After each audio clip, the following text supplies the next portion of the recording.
नमस्कार दोस्तों, अगर आपको कोई शारीरिक समस्या है और आप होम्योपैथिक ट्रीटमेंट करा रहे हैं किसी डॉक्टर से और हो सकता है उस डॉक्टर का ट्रीटमेंट से आपको लाभ कम मिल रहा है, 10%, 20%, 30% तक आपको इम्प्रूवमेंट हुआ है।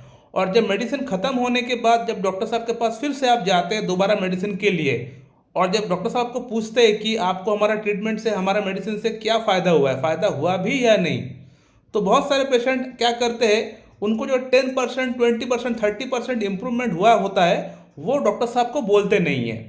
ये सोचकर बोलते नहीं है कि डॉक्टर साहब 10%, 20%, 30% इम्प्रूवमेंट हुआ है, ये मैं बोलकर क्या करूँगा, ये भी भला कोई इम्प्रूवमेंट है। तो आप लोग ये गलती ना करें।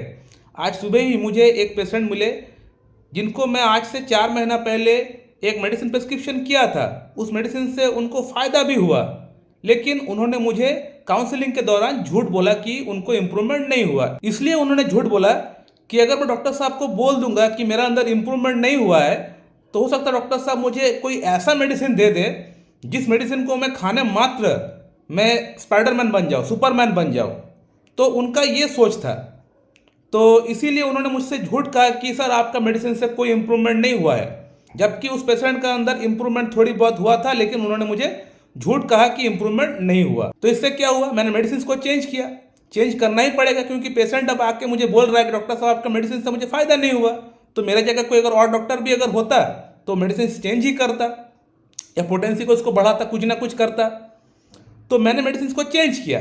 अब चेंज करने के बाद क्या हुआ, जो इनको इम्प्रूवमेंट थोड़ी बहुत हुआ था जो उन्होंने मुझे नहीं बताया, वो इम्प्रूवमेंट भी गायब हो गया। उसी के साथ उनका अंदर एग्रावेशन होना भी स्टार्ट हो गया। क्यों एग्रावेशन होना स्टार्ट हुआ, क्योंकि अगर पेशेंट मुझे गलत इन्फॉर्मेशन देगा तो मैं यहाँ पे रॉन्ग मेडिसिन का सिलेक्शन करूँगा। अब रॉन्ग मेडिसिन अगर पेशेंट को मैं दूंगा तो उससे एग्रावेशन होगा, उससे प्रॉब्लम बढ़ेगा, इंप्रूवमेंट तो होगा नहीं। अब आफ्टर 2 मंथ जैसे मेडिसिन इन्होंने 1 हफ्ता 2 हफ्ता खाए तो पेशेंट को प्रॉब्लम हो रहा है। अब मुझे पेशेंट ये कह रहा है डॉक्टर साहब आपका लास्ट वाला मेडिसिन से मुझे इंप्रूवमेंट हुआ था, लेकिन इस वाला मेडिसिन से मुझे कोई इंप्रूवमेंट नहीं हुआ। तब फिर पेशेंट को मैंने पूछा कि आपने काउंसलिंग के दौरान झूठ क्यों बोला कि आपको इंप्रूवमेंट नहीं हुआ।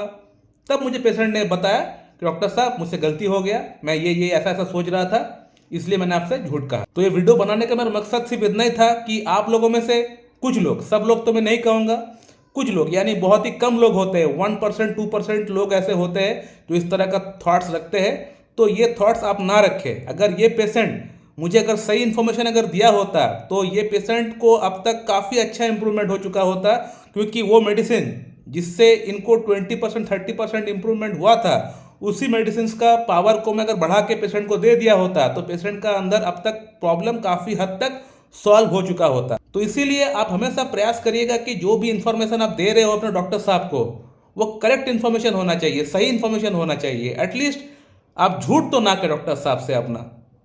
सो my dear friend, thank you very much and have a good day.